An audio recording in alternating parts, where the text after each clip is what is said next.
North Korea now threatening retaliation against the United States for these new sanctions. China signed on to them over the weekend at the United Nations after word President Trump is actually planning a crackdown on Chinese trade.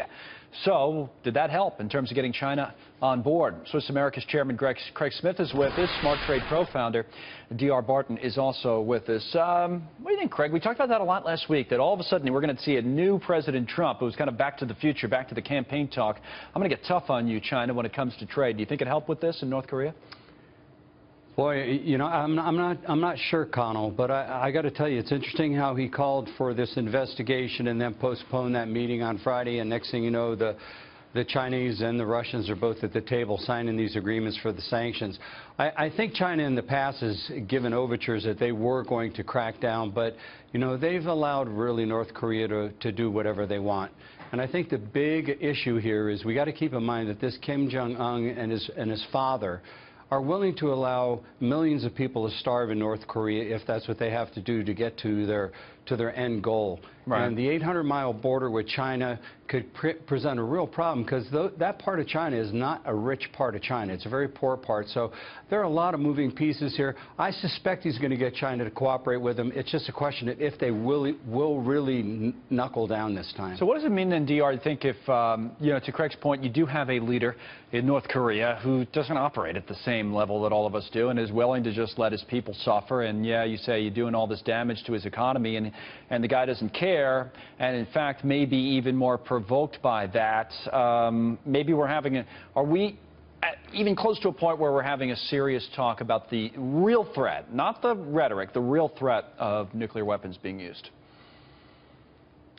Well, economic sanctions historically take some time, right, and sometimes lots of time to work through the system. So if we're trying to stop the immediate threat of their missile development program, that just won't work in and of itself. What the hope is, and the Secretary of State just said that we hope this will bring them to the table in a matter of months before things really start to work through the North Korean economy. They want to see fewer or no more tests, the reduction in development. They want to see some of these things, and they're trying to force that hand before the people of North Korea really do get hurt by this. Right. So if they are in a position, Craig, where they kind of look at this and they know that kind of backed into a corner, Kim Jong-un, they being North Korea, and now they're more capable than they ever have been before. At least that's what we've been led to believe, that somehow a missile can get, maybe with a nuclear warhead attached to it, either now or in the very near future, to the American mainland. If they're in that position, do you think, no matter what China says, that, there's a risk this guy actually acts upon it this time if he's capable? You know, it's so hard to predict the actions of a madman. I know. You know, DR is right. You know, these sanctions are going to take some time to work, and I'm not sure that we have time. That's why I like the talk out of Rex Tillerson. He's saying, hey, we're not talking about you coming to the table 30 days from now after. He's saying, no, we want you to stop now, and then we'll start talking. And what if they don't? And well, quite frankly, nobody's going to like to hear this, but and look, I don't want to go to war any more than anybody else does, but I think the only thing that's really going to stop North Korea is, quite frankly, an attack on their facilities to disable them. Or maybe we can come up with a Stuxnet virus like happened in Iran, where we can slow the whole process down. Well, think about that for a second, though. The attack on their, you say attack on their facilities to disable them. I mean, I don't know, not that it's an authority on all these types of things, but The Economist magazine, DR, last week went through that as kind of a hypothetical, and I think that's how it started. With we get to the point where we don't know what else to do, and we do initiate an attack on their facilities. One thing leads to another.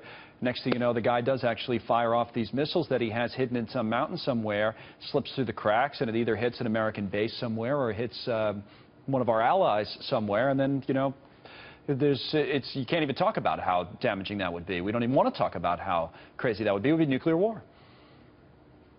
No, and that's the real problem. Craig's right. When you're dealing with someone that just has clearly shown over and over again that they don't use normal logic. We can call him a madman, and what it really means is he doesn't make decisions like the rest of us. So even if it was a multilateral strike with lots of support from the international community, they in Korea and the top dog in particular is still going to blame the U.S. So this is a really tight situation. We hope that China can exert some of that economic and their political influence in this process. That's the best solution, really. Then he listens, that he doesn't feel cornered, where he feels like, you know what, forget it, I'm dead anyway, there's nothing I can do about this, and I may as well fire off whatever I have left, which is the scariest of all scenarios. And let's keep in mind...